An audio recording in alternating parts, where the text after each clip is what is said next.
चलिए दोस्तों, आज हम जानने वाले हैं सीएस एग्जीक्यूटिव के सिलेबस, सीएस एग्जीक्यूटिव की सारी डिटेल्स के बारे में।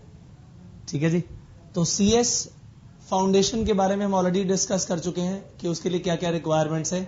अब हम डिस्कस करने जा रहे हैं कि सीएस एग्जीक्यूटिव के लिए क्या क्या चीजें जरूरी होंगी। सो आज का जो हमारा सेशन है, this is about CS executive, right. तो भाई सीएस एग्जीक्यूटिव में कैसे जाएं, डायरेक्टली जाया जा सकता है या नहीं, ये सब बातें आज हम करने वाले हैं। इसके सिलेबस के बारे में, इसकी रजिस्ट्रेशन डिटेल्स के बारे में। ठीक है। तो अब सवाल ये आता है, सीएस एग्जीक्यूटिव में कौन कौन एंटर कर सकता है सबसे पहले। ठीक है जी। अब अगर कोई ऐसा स्टूडेंट है जिसने सीएस फाउंडेशन कर लिया है, ठीक है जी, फाउंडेशन उसने क्लियर कर लिया है, एक तो ये पर्सन इसके लिए एलिजिबल है।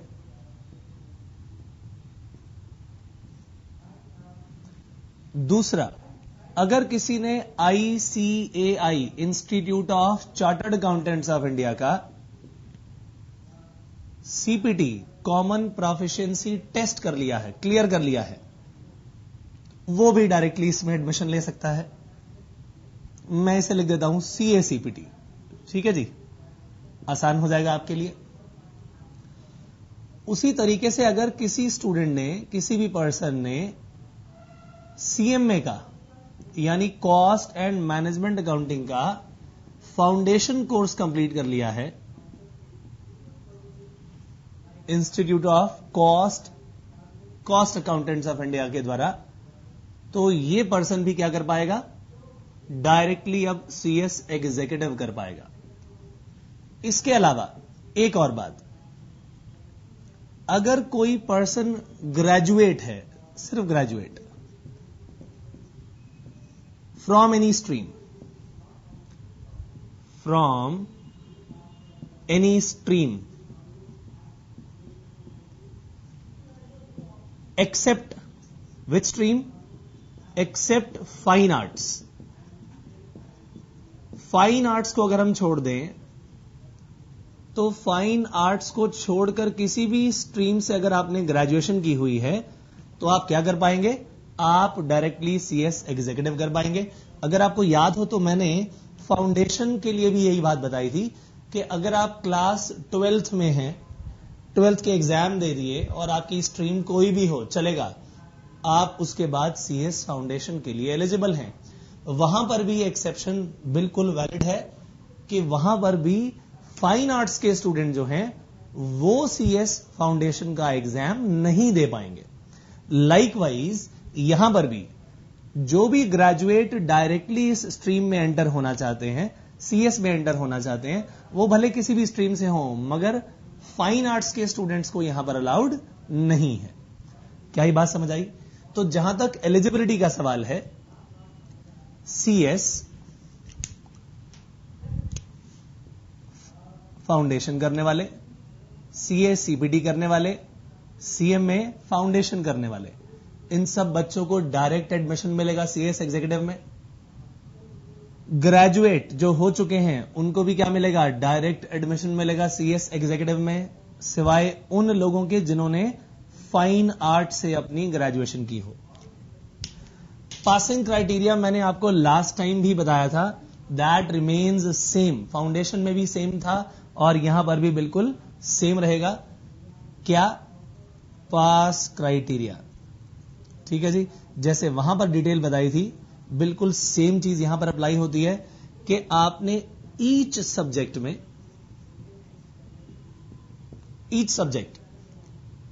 कितने चाहिए आपको, 40%।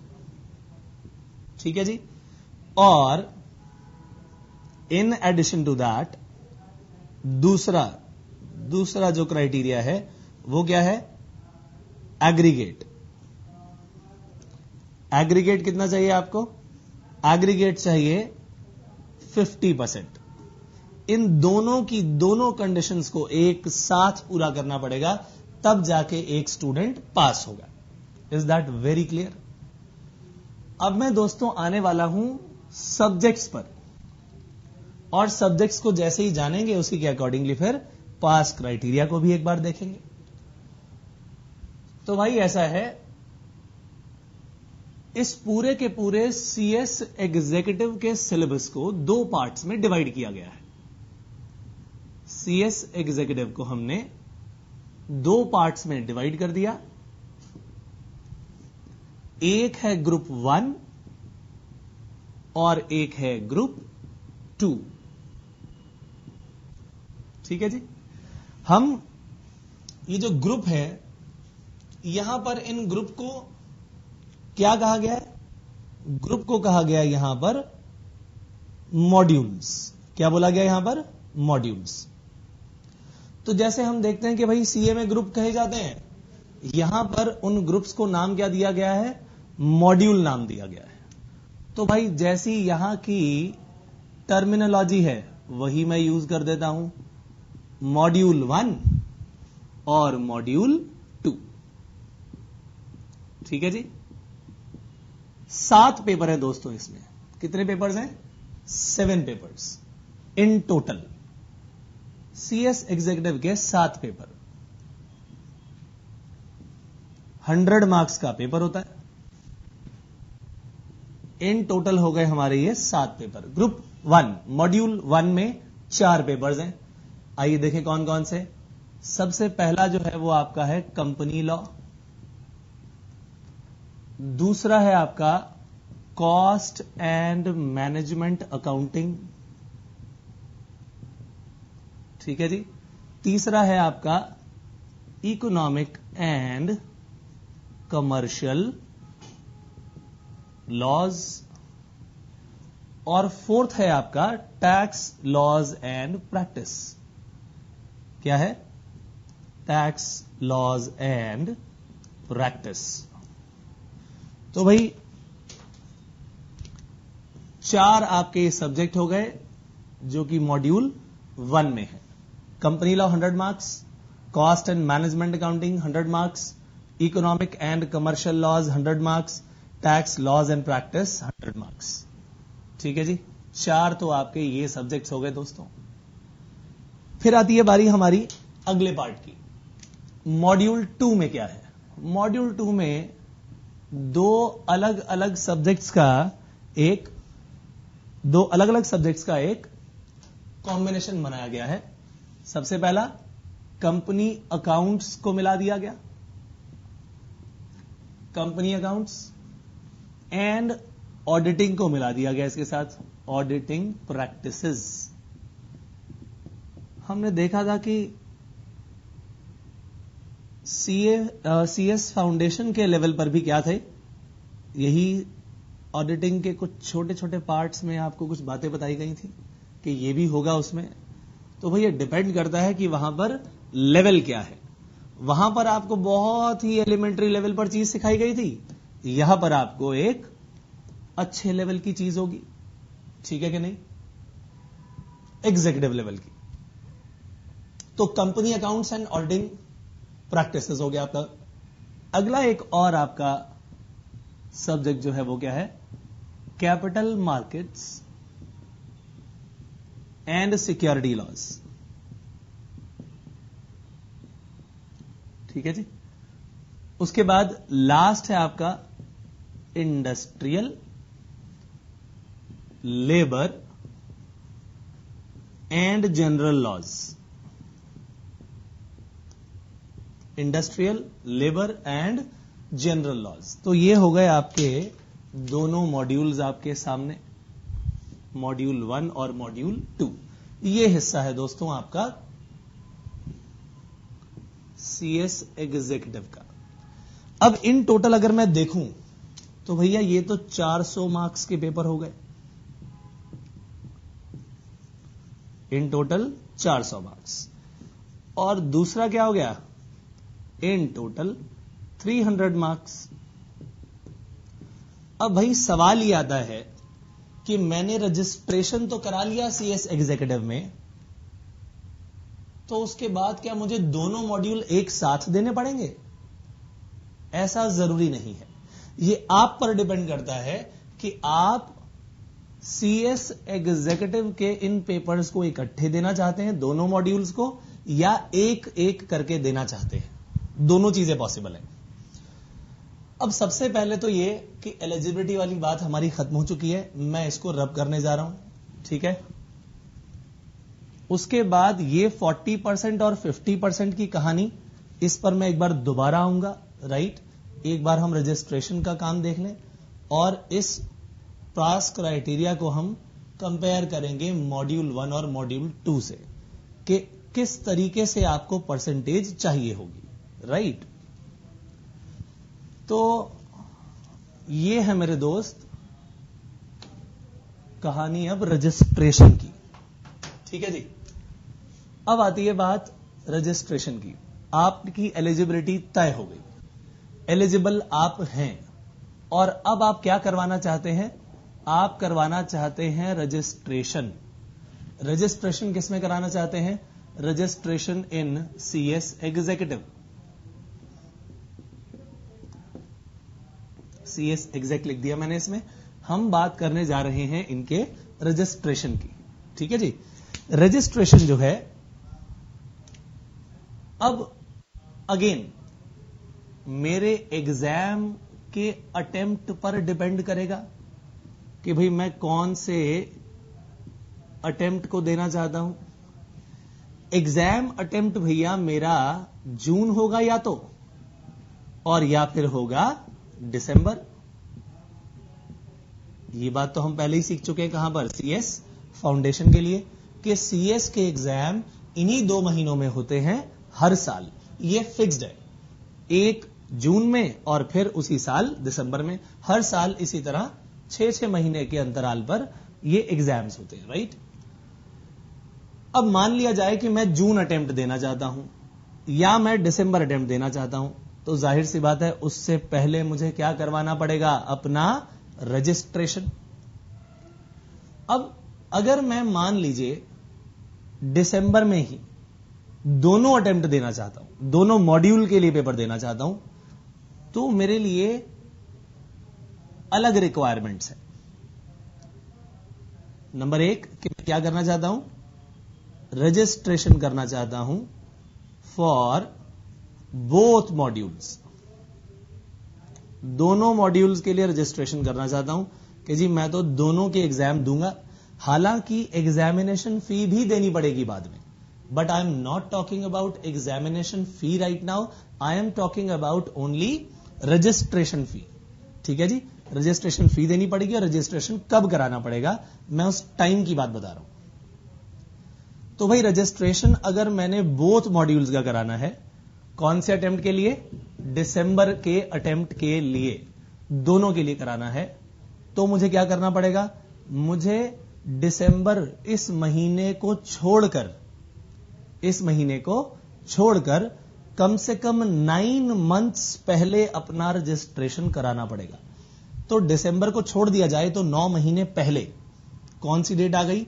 यानी यहां पर लास्ट डेट ऑफ रजिस्ट्रेशन दोस्तों निकल आई हमारी उसी साल की 28 फरवरी। कितने महीने का? इस मंथ को जिसमें एग्जाम होना है उसको छोड़कर कितने महीने पहले? 9 मंथ्स का गैप होना चाहिए।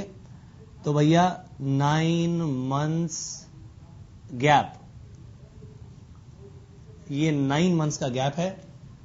फरवरी के बाद काउंट कर लीजिए, मार्च, अप्रैल, मई, जून, जुलाई, अगस्त, सितंबर, अक्टूबर और नवंबर, ये हो गए 9 मंथ्स, और दिसंबर में आपके एग्जाम है। तो इसका मतलब 28 फरवरी लास्ट डेट हो गई। उसी तरीके से अगर मुझे मान लीजिए जून में एग्जाम देना होता तो भी वही सेम सिस्टम होता। मुझे कम से कम कितने महीने पहले अपना रजिस्ट्रेशन कराना पड़ता? 9 मंथ्स का गैप होना चाहिए। कौन से महीने को छोड़कर? उस महीने को छोड़कर जिसमें ये एग्जाम होना है। तो जून को छोड़ दीजिए, और उससे पिछले 9 मंथ्स हटा दीजिए, ठीक है जी। जून से पिछले 5 महीने कौन से हो गए? वापस चले, मई, अप्रैल, मार्च, फेब, जनवरी, कितने महीने हो गए? 5 महीने। अब उसके पिछले साल के, जैसे कि अगर ये जून 2014 की बात करूं मैं, जून 2014 में जिसने एग्जाम देने थे उसको 2014 के पूरे 5 महीने हटा दीजिए और फिर पिछले 4 महीने यानी दिसंबर, फिर नवंबर 2013 हटा दीजिए, उससे पहले अक्टूबर हटा दीजिए और सितंबर हटा दीजिए। इसका मतलब ये, अगर आप रजिस्ट्रेशन फॉर बोथ मॉड्यूल्स करना चाहते थे और जून 2014 में एग्जाम देना चाहते थे तो आपको बीच के 9 मंथ्स उड़ा दो दोस्तों। कब तक आपका एडमिशन हो जाना चाहिए था, रजिस्ट्रेशन हो जाना चाहिए था? 31 अगस्त 2013 तक, इस डेट तक आपका रजिस्ट्रेशन हो जाना चाहिए था। अब कई लोग होते हैं भाई, अरे ये तो हमें पता ही नहीं था जी कि 9 मंथ्स का गैप होना चाहिए, अब तो वो डेट निकल गई। फॉर एग्जाम्पल, इस व्यक्ति ने जून में एग्जाम देने की सोची थी कि जी मैं तो दोनों मॉड्यूल्स दूंगा, बोथ मॉड्यूल दूंगा मैं तो, लेकिन पता चला कि उसने तो भैया 31 अगस्त निकाल दी, चली गई, सितंबर आ गया। अब क्या करूं?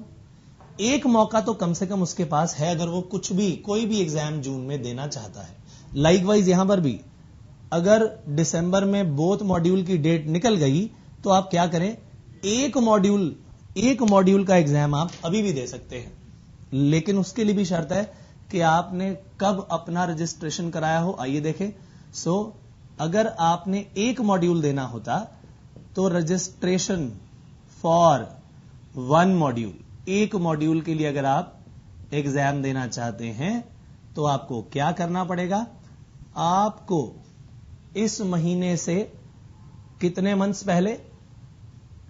आपको 6 महीने पहले कम से कम अपना रजिस्ट्रेशन करवा लेना चाहिए था। जून में एग्जाम देना है तो उससे 6 महीने पहले कैसे काउंट किए जाएं? इससे पिछले 5 महीने 2014 के कैंसिल कर दीजिए और दिसंबर कैंसिल कर दीजिए।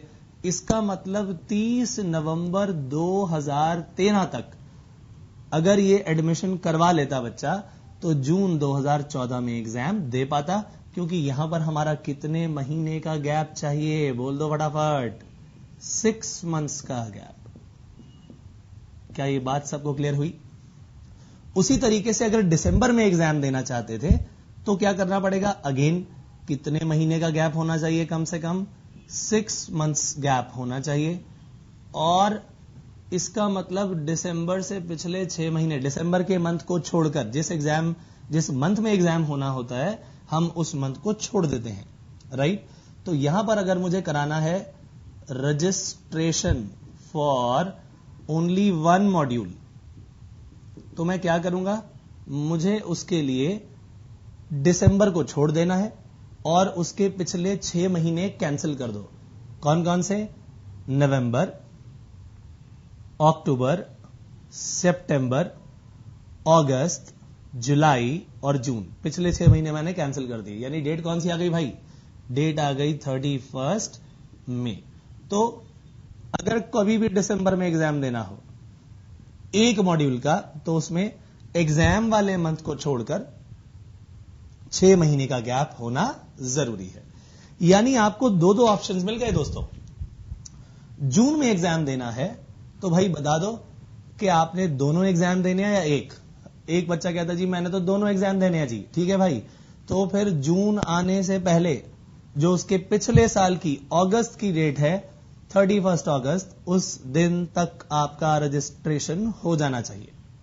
बच्चा कहता है नहीं जी नहीं, मैंने तो एक ही मॉड्यूल देना है। ठीक है भाई, कोई बात नहीं, तो उस जून वाले मंथ को छोड़कर उसके पिछले 6 महीने का गैप होना चाहिए। यानी तुम्हारा रजिस्ट्रेशन उसके पिछले साल की नवंबर 30 तक हो जाना चाहिए था। लाइकवाइज अगर दिसंबर में एग्जाम देना हो और दोनों मॉड्यूल देने हैं तो ऐसे केस में आपकी लास्ट डेट ऑफ रजिस्ट्रेशन क्या होगी? 9 महीने का गैप चाहिए भाई। बिल्कुल सेम सिस्टम, 2 मॉड्यूल के लिए एग्जाम वाले मंथ को छोड़कर 9 मंथ्स पहले, 9 months prior to that month in which you want to give your examination. यानी 28 फेब तक आपका रजिस्ट्रेशन हो जाना चाहिए था। ठीक है जी, पार्ट ए। और अगर आप एक मॉड्यूल देना चाहते हैं तो आपका रजिस्ट्रेशन कब तक हो जाना चाहिए था? उस एग्जाम वाले मंथ को छोड़कर उसके 6 महीने पहले हो जाना चाहिए था। क्या ये बात समझ में आई सबको? तो ये है आपकी रजिस्ट्रेशन इन सीएस एग्जीक्यूटिव की लास्ट डेट्स। ठीक है जी, लास्ट डेट्स। तो जी आपका रजिस्ट्रेशन हो गया। इस बात को आप ध्यान रखेंगे कि जब आपने सीएस एग्जीक्यूटिव में एक बार एडमिशन ले लिया तो ये आपका एडमिशन रजिस्ट्रेशन की डेट से 5 साल तक वैलिड होता है। कब तक वैलिड होता है? 5 इयर्स तक। 5 साल के अंदर आपको एग्जीक्यूटिव भी कंप्लीट करनी होती है और अपना प्रोफेशनल लेवल भी, यानी सीएस का final level with all the trainings. Training के बारे में हम अलग से एक वीडियो देखेंगे, उसमें कौन कौन सी सीएस में ट्रेनिंग्स होती हैं वो सब बताई जाएंगी। राइट, तो मैं दोबारा बता दूं, सीएस एग्जीक्यूटिव में आपकी रजिस्ट्रेशन की जो वैलिडिटी है वो 5 साल है।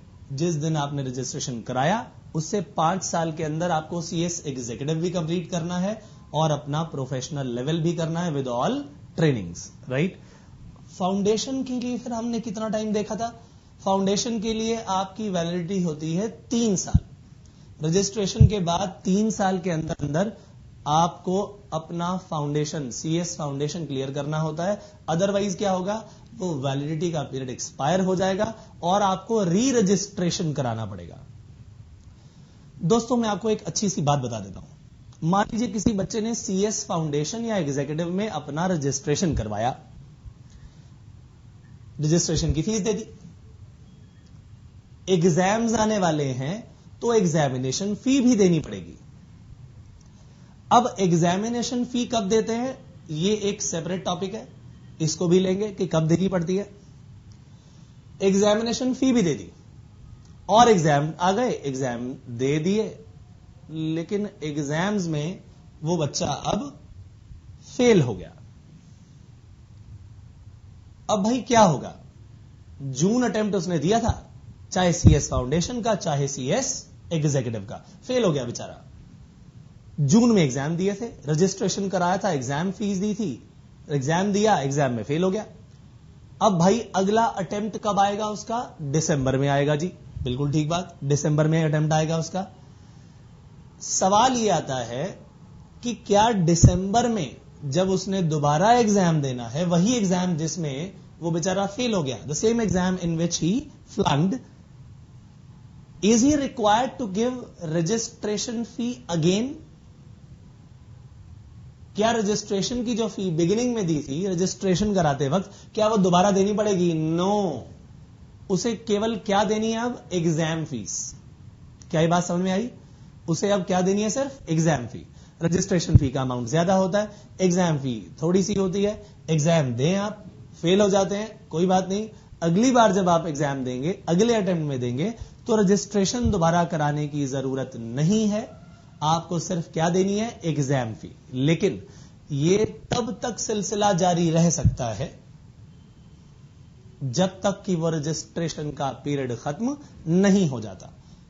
मान लो सीएस एग्जीक्यूटिव में 2 मॉड्यूल हैं और प्रोफेशनल में भी बहुत सारे मॉड्यूल हैं, आपको सीएस एग्जीक्यूटिव एंड प्रोफेशनल 5 साल में कवर करना है। मान लिया जाए बेचारा बहुत सारे पेपर देता रहा, काफी सारे क्लियर कर लिए, लेकिन कुछ एक पार्ट बच गया और वो 5 साल समाप्त हो जाते हैं, तो क्या करना पड़ेगा? रजिस्ट्रेशन दोबारा कराना पड़ेगा। ठीक है, सारे एग्जाम दोबारा नहीं देने पड़ेंगे, बट उसे क्या करना पड़ेगा? रजिस्ट्रेशन ये दोबारा करना पड़ेगा। क्या ये बात समझ में आई? तो ये हो गया हमारा रजिस्ट्रेशन का हिस्सा। Is that very very clear? तो भाई मैं अगर चाहूं तो दोनों मॉड्यूल एक साथ भी दे सकता हूं।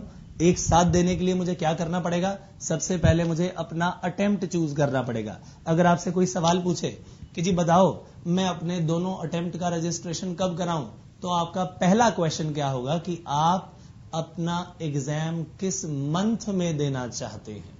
आपको सबसे पहले क्या पता करना है कि जी आपका अटेम्प्ट क्या है? जून है या दिसंबर है, 2014 का तो मैंने एग्जाम्पल ले लिया, राइट।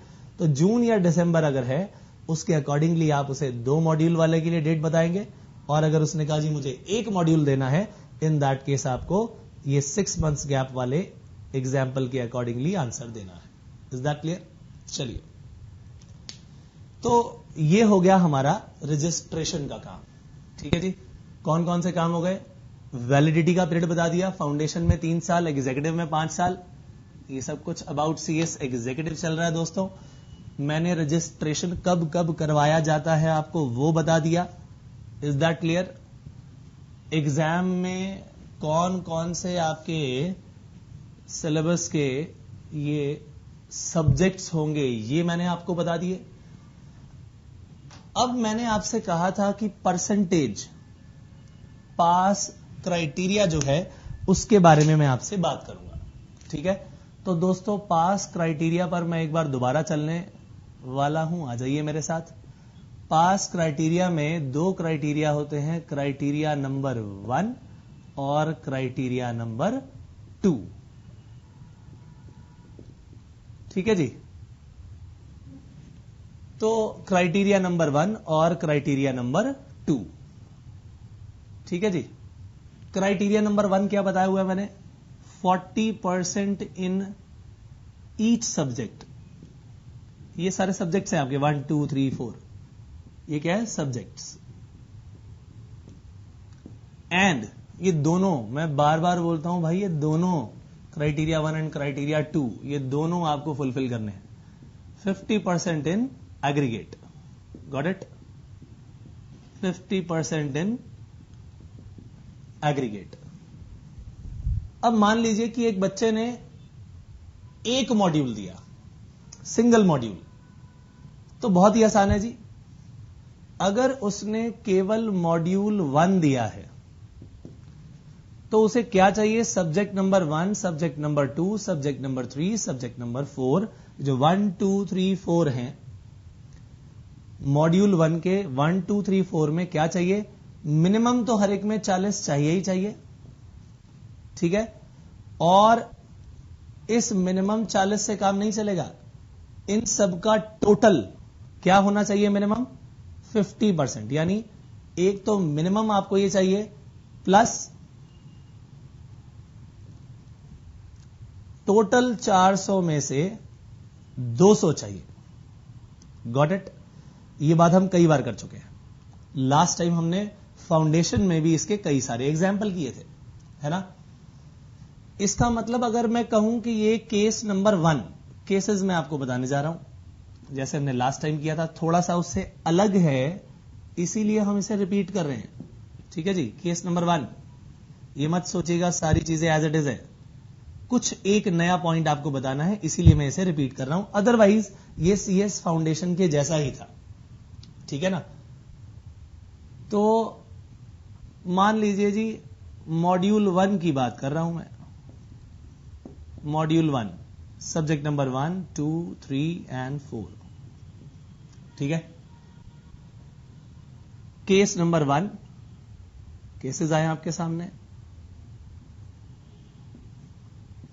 केस नंबर 2, केस ए और बी कर देता हूं आसानी के लिए। तो भाई क्या चाहिए? जरा सोच के बता दो। अगर इसके बच्चे के 40 हर एक में आ गए, टोटल आया 160, मैंने कह दिया हो गया बच्चा फेल। ठीक है जी। मान लीजिए सभी में आ गए 50 50 50, मान लीजिए इसमें आ गए 60, चलो इसमें भी कर दिए 60, मगर एक में आ गए 39, टोटल कितना है? 209। क्राइटेरिया नंबर 2, 50% इन एग्रीगेट तो बन रहा है, लेकिन एक सब्जेक्ट में 40 से कम रह गए, यह भी बच्चा क्या हो गया? फेल हो गया दोस्तों। इसीलिए पास होने के लिए क्या करना पड़ेगा? पास होने के लिए दोनों चीजें आपको फिनिश करनी पड़ेंगी। ठीक बात है कि नहीं? दोनों आपको क्राइटेरियाज फुलफिल करने पड़ेंगे। मान लीजिए इसमें आते 50 60 50, चलिए चेंज करता हूं 40, मिनिमम तो 40 आ गए ना। अब जरा टोटल चेक कर लो, 210, दोनों क्राइटेरिया फुलफिल, बच्चा हो गया पास। Is that clear? अब आप कहोगे सर जी ये तो बात तो आपने सीएस फाउंडेशन में भी बताई थी, सेम चीज चल रही है वो। बिल्कुल जी सेम चीज चल रही है, यही सेम फंडामेंटल मॉड्यूल 2 में भी चलेगा, सेम फंडामेंटल। यानी उसमें हम क्या देखेंगे कि इन तीनों में मिनिमम तो भाई 40 आए और मिला करके 300 है ना, इसका 50% निकाल लो 150, तो भाई 300 में से 150 होने चाहिए। That means 150 out of 300 must be there in aggregate. In addition to that, 40 marks must be obtained in each of the subject. Right? ये तो तब है ना पोजीशन जब दोनों मॉड्यूल्स अलग अलग अटेम्प्ट में आप एग्जाम देते हैं।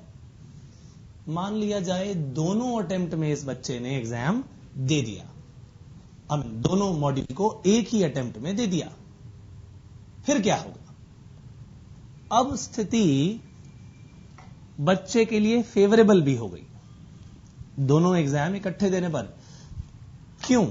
आइए देखें।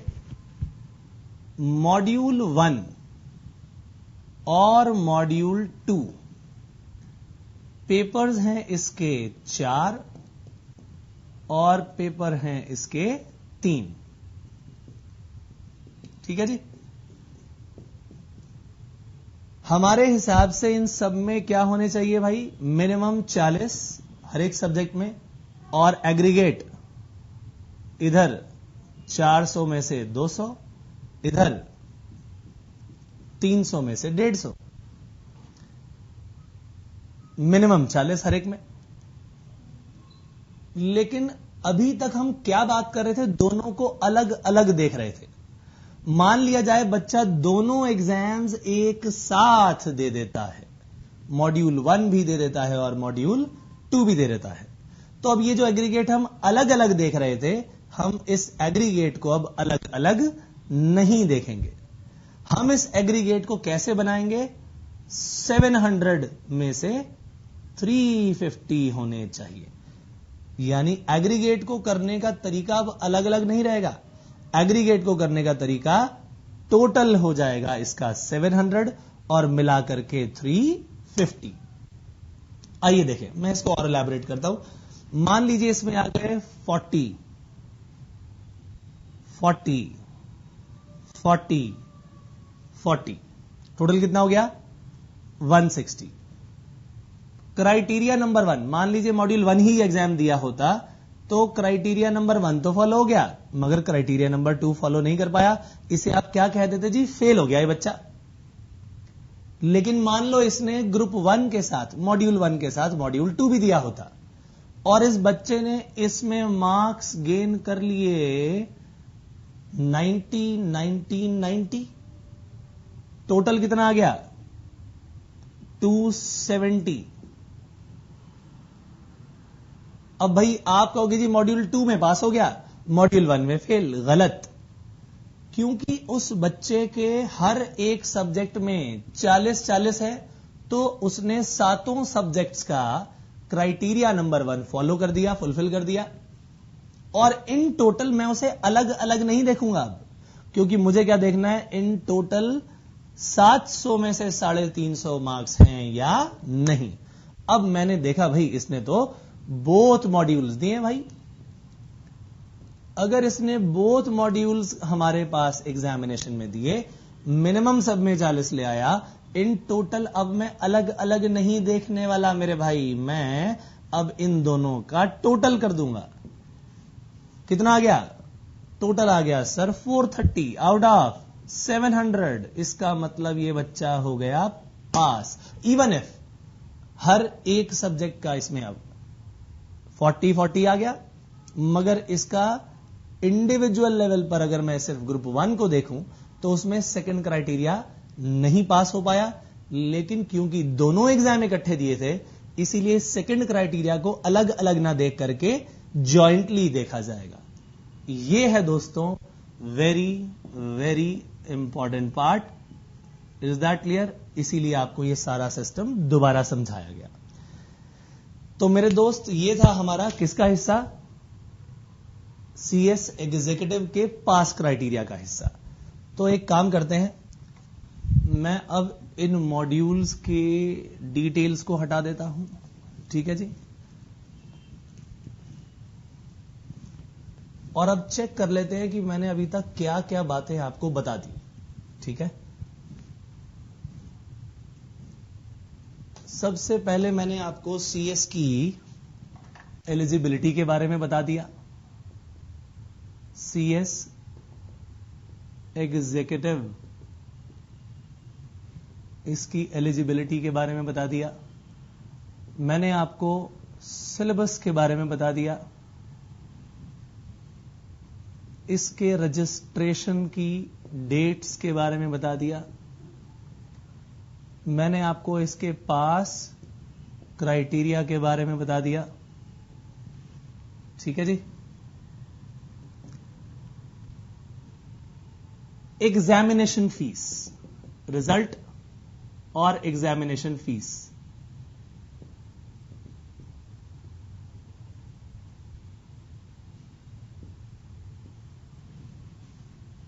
इसके बारे में बात कर लेते हैं। एग्जामिनेशन फी आपको कब देनी होती है, रिजल्ट आपका कब आता है, ठीक है जी। एक बात समझ लीजिए आप कि जिस तरह से मैंने आपको ये बात बताई थी कि किसी भी हाल में जो मंथ्स का गैप है वो मेंटेन किया जाता है। पहले ही बता दिया जाता है कि इतने महीने का आपका गैप होना चाहिए, वो सेम तरीका आपको यहां पर भी नजर आएगा, ठीक है जी। जैसे मैंने आपको फिक्स्ड बताया कि 9 मंथ्स का गैप होना चाहिए एग्जाम वाले मंथ को छोड़कर for registration of both modules, और उसी तरह से 6 मंथ्स का गैप होना चाहिए एग्जाम वाले मंथ को छोड़कर for the registration of single module. तो वो मंथ्स का सेम फंडामेंटल यहां पर भी चलेगा। अब एग्जाम आपने देना है, मान लीजिए जून में, जून में आपने एग्जाम देना है, किसी भी मंथ की, किसी भी ईयर के जून में, या किसी भी ईयर के दिसंबर अटेम्प्ट में आपने एग्जाम देना है। तो इस मंथ से जून को छोड़ दो और इसके 2 महीनों का गैप ले लो। कितने महीनों का गैप होना चाहिए? 2 मंथ्स गैप। फंडामेंटल सेम है, 2 मंथ्स गैप। उसी तरह से दिसंबर के एग्जाम के लिए कितना गैप? 2 months gap. 25 तारीख से बड़ा प्यार है भाई इन्हें, CS वालों को। तो जरा 2 महीने छोड़ दीजिए इसमें से, 2 मंथ्स गैप यानी प्रायर निकाल लीजिए। अप्रैल और मई छोड़ दीजिए, बचा क्या? मार्च। क्या ये बात समझ आई? उसी तरह दिसंबर में अक्टूबर और नवंबर छोड़ दिए, आया क्या? सितंबर। तो भाई 25 सितंबर और 25 मार्च, यह है आपकी एग्जामिनेशन फीस की last date. Last date of examination fee. लेकिन इसमें एक थोड़ा सा स्कोप और भी दे देते हैं कि बाय चांस आप डिले कर देते हैं फी को डिपॉजिट करने में, तो कुछ लेट फीस लगा करके क्या किया जाता है? लेट फीस लेकर के आपको एग्जाम फी ले ली जाती है, ठीक है जी। और उसके लिए आपको अंदाजन 15 दिन का वक्त दिया जाता है, यानी 15 डेज आप इसमें ऐड कर दें अंदाजन, तो आपकी लास्ट डेट निकल आ जाती है विद लेट फी। यानी एग्जामिनेशन फी कैसे दे रहे हैं आप? लेट फीस से। मान लीजिए 25 मार्च निकल गई, ओहो भूल गया भाई, कोई बात नहीं, क्या कर दिया जाता है? लेट फीस एक साथ आपकी एग्जाम फी ले ली जाती है। 15 दिन ऐड कर लो, 25 मार्च में जरा 15 दिन ऐड करो, 6 दिन में तो 31 मार्च आ गई, और 9 दिन और ऐड कर दो, 9 अप्रैल आ गई। 15 दिन इसमें ऐड करो, 30 सितंबर लास्ट होती है, और 10 कितने हो गए? अक्टूबर के। तो 10 अक्टूबर तक लेट फी के साथ कर सकते हैं आप। यानी ये जो आपने देखा, ये डेट्स क्या थी? ये थी विदाउट लेट फी। लेकिन अगर आपने इन्हीं डेट्स को विद लेट फी देखना है, यानी आप भूल गए उस दौरान 25 मार्च तक नहीं कर पाए, कोई बात नहीं जी, 15 दिन आपको और दे दिए हमने, तो प्लस कर दिए जाते हैं 15 डेज। किसमें? जून के अटेम्प्ट के लिए। यानी 25 मार्च के अंदर क्या ऐड करेंगे आप? 25 मार्च में आप ऐड कर देंगे 15 दिन, और आपकी लास्ट डेट आ जाएगी, last date of exam fee with late fees. कौन सी डेट आ गई? 9 अप्रैल। किसके लिए? जून अटेम्प्ट के लिए। और 25 सितंबर थी, उसमें भी आपने 15 दिन ऐड कर दिए, क्या आ जाएगी? 10th of October. 10th of October ये आ गई आपकी last date of exam fee with late fees. ठीक है जी, ये बहुत इंपॉर्टेंट किया आपने काम। तो लास्ट डेट्स आपने देख लिए, जैसे रजिस्ट्रेशन की लास्ट डेट्स देखी थी आपने, उसी तरह आपने एग्जाम फी की भी लास्ट डेट्स देख ली। ठीक है जी, बहुत ही इंपॉर्टेंट हिस्सा था ये, बहुत ही इंपॉर्टेंट। अब क्या आता है काम हमारी एग्जाम का? एग्जाम का रिजल्ट कब आता है? रिजल्ट आता है दोस्तों 2 महीने के बाद। ठीक है, दूसरे महीने में रादर कहें आप, मैं इसे रब कर देता हूं। तो रिजल्ट की बात कर लेते हैं आप।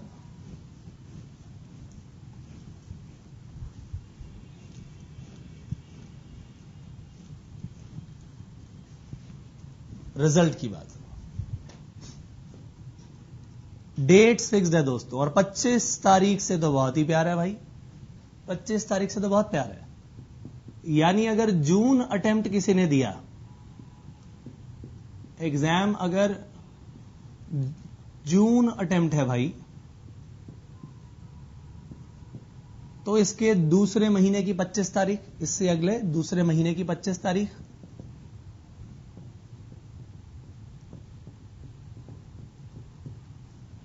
और अगर आपका दिसंबर अटेम्प्ट है तो फिर वही कहानी। क्या?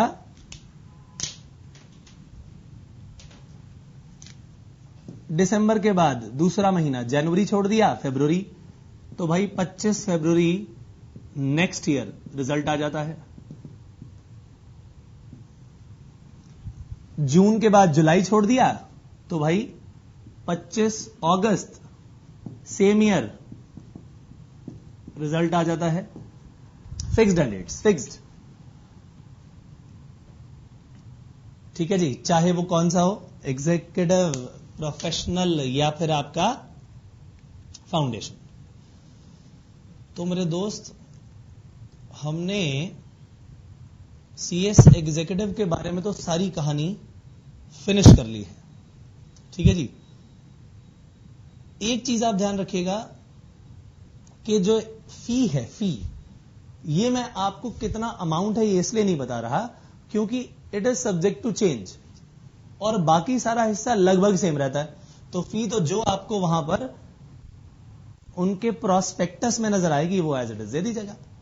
ठीक है, तो ऑलमोस्ट हमने हर चीज सीएस एग्जीक्यूटिव की कर ली एक्सेप्ट ट्रेनिंग्स पार्ट, क्योंकि फाउंडेशन के लेवल पर आपकी कोई ट्रेनिंग शुरू नहीं होती।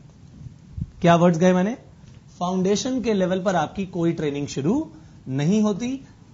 जब आप सीएस एग्जीक्यूटिव में एडमिशन ले लेते हैं, उस एडमिशन के बाद ही आपकी ट्रेनिंग्स का सिलसिला शुरू होता है। अब क्योंकि भाई ट्रेनिंग का नंबर ज्यादा है, 7 तरह की मेनली आपकी ट्रेनिंग्स हैं, इसीलिए उस ट्रेनिंग के हिस्से को हम अलग से वीडियो में अच्छी तरह से एक्सप्लेन करेंगे। तो फिलहाल सीएस एग्जीक्यूटिव के लिए इतना ही, लेकिन ये क्या है? Without trainings. ट्रेनिंग्स के लिए हम अलग सेशन करेंगे। धन्यवाद, थैंक यू, बाय बाय।